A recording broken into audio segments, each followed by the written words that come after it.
নমস্কার বন্ধুরা, কিরকম আছেন? আশা করি সকলেই ভালো আছেন। একটা নতুন ভিডিওতে আপনাদের স্বাগত জানাই। আজকে নীলের ব্রত, নীল ষষ্ঠী আছে, তাই বেরিয়ে পড়েছি ভূতনাথ মন্দিরে যাবার উদ্দেশ্যে। চল, আমরা টোটোয় করে চলে এসেছি বাদাঘাটে। বাদাঘাট থেকে হেঁটে যাচ্ছি লঞ্চ ঘাটের দিকে। আজ নীল ষষ্ঠী, যে পরিমাণে রোদ উঠেছে, ওহ! আর সব মাদের দেখেছেন কত ভিড় হয়েছে।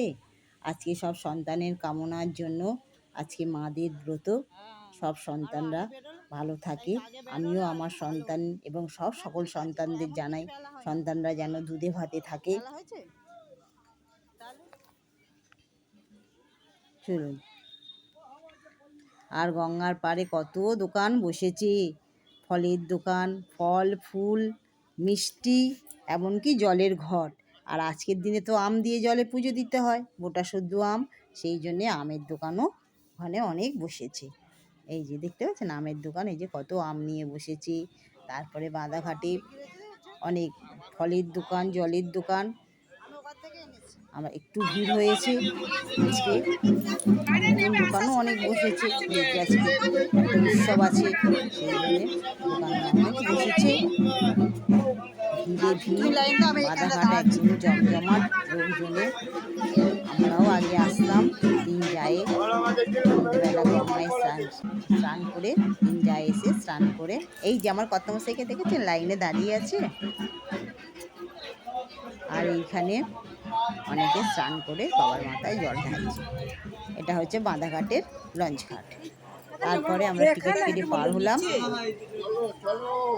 যাবো, ওই টিকিটটা দাও।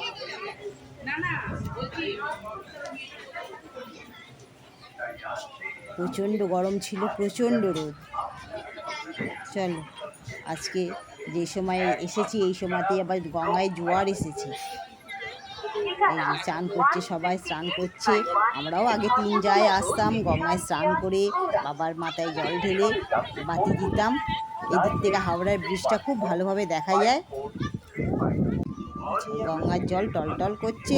চলো, আমাদের লঞ্চ এসে গেছে, আর দেরি করব না, লঞ্চে উঠে পড়ি।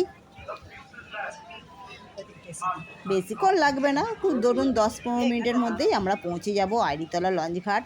যদি কেউ এই হাওড়ার এদিক থেকে আসতে চান ভূতনাথ বাবার মন্দিরে, তাহলে লঞ্চ পার হয়ে খুব তাড়াতাড়ি পৌঁছানো যায় ভূতনাথ বাবার মন্দিরে। লঞ্চ পার হয়ে আইরিতলা লঞ্চ ঘাটে এসে যাবে। গঙ্গার ঘাটে সব মা জননীদের ভিড়, ঘাট একদম ভরে উঠেছে, ভিড়ে ভিড়। চলো, লঞ্চে করে আমরা পার হয়ে যাই ভূতনাথ বাবার মন্দিরে। অনেক প্রাচীন মন্দির। আমরা পার হয়ে গেছি, জেটির উপর দিয়ে হাঁটছি।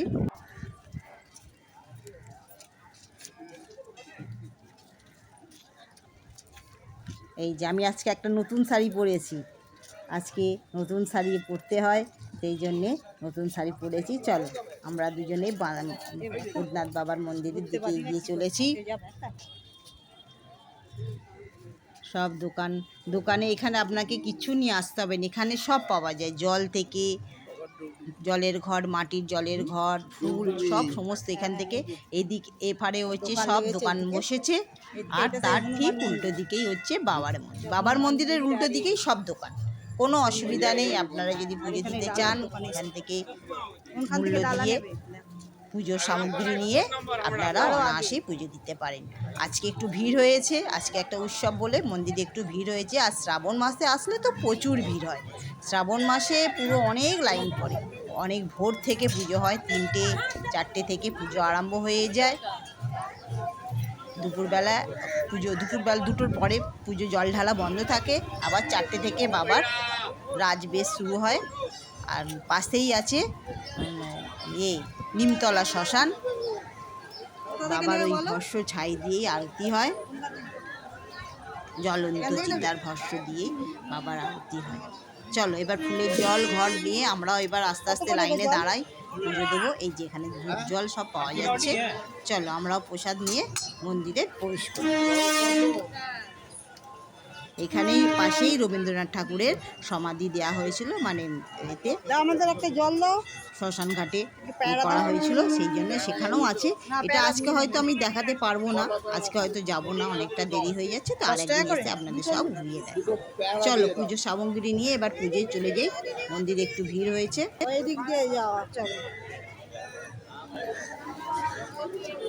বাবা জল পড়তে পড়তে যাচ্ছে গো।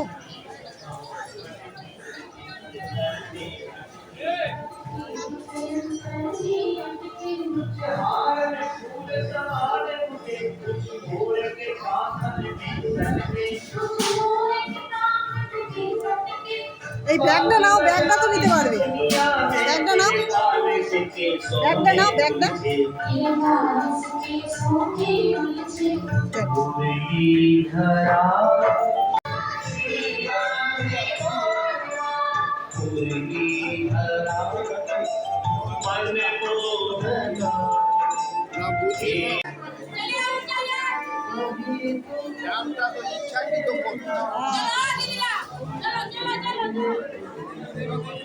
ভিড়টা ইচ্ছাকৃত করছে, কি করা যাবে, চলো আস্তে আস্তে চলো। দক্ষিণে দিয়েছো? মোবাইলটা বন্ধ করুন।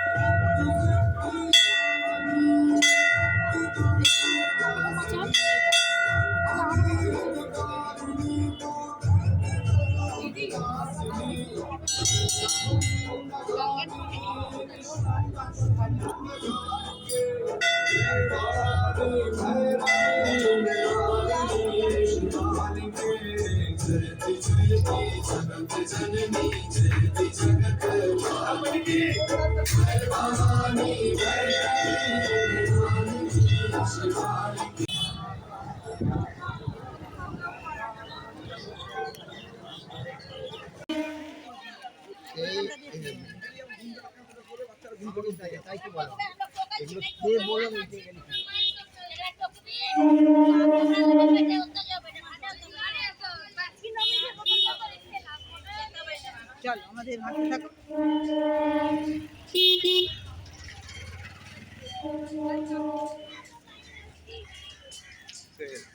গুড আফটারনুন বন্ধুরা, পুজো দিয়ে এলাম, ভূতনাথে পুজো দিয়ে এসেছি, এসে রান্না করলাম, এত কোটি রান্না করলাম, এই যে লুচি, ছোলার ডাল, বেগুন ভাজা, এত কোটি রান্না করলাম। এবার কর্তামশাইকে থালায় সাজিয়ে দিয়ে দিয়েছি, আমিও খেতে বসেছি। আমিও খেতে বসে গেছি, কেন? কারণ একটু পরেই আবার ডাক্তারখানায় নাম লেখানো আছে, আবার দৌড়াবো, কারণ পয়লা বৈশাখে যাবো না বলে ডাক্তারখানা, ওই জন্য আজকে চলে যাচ্ছি ডাক্তারখানায়, সেই জন্য খেতে বসে গেছি তাড়াতাড়ি। একটু ছোলার ডাল করেছিলাম, ছোলার ডাল আর বেগুন ভাজা আজকে মেনু করেছি। চলো, ভূতনাথে খুব ভালো পুজো হয়েছে, ভূতনাথে খুব সুন্দর করে পুজো দিয়ে এসেছি, এসে ঘরেও পুজো করে গেছিলাম। এবার দুটো খেয়ে, আর অনেকে নীলের উপোসে সাবু খায়, কিন্তু আমি সাবু খাই না, সাবু আমার খেলে আবার ঠিক মতন সহ্য হয় না, হজম হয় না, অম্বল হয়, অ্যাসিড হয়, বমি হয়, ওই জন্যে আমি লুচি খাই 12 মাস, যতদিন ধরে উপোস করছি 12 মাসই আমি লুচি খাই। চলো খেয়ে নিই, আর কথা বাড়াবো না, আবার দেরি হয়ে যাবে, যাবো। চলো বসে পড়ো, তুমি বসে পড়ো, চলো ঠিক আছে, খাওয়া দাওয়া করে নিই, আবার দেখা হচ্ছে।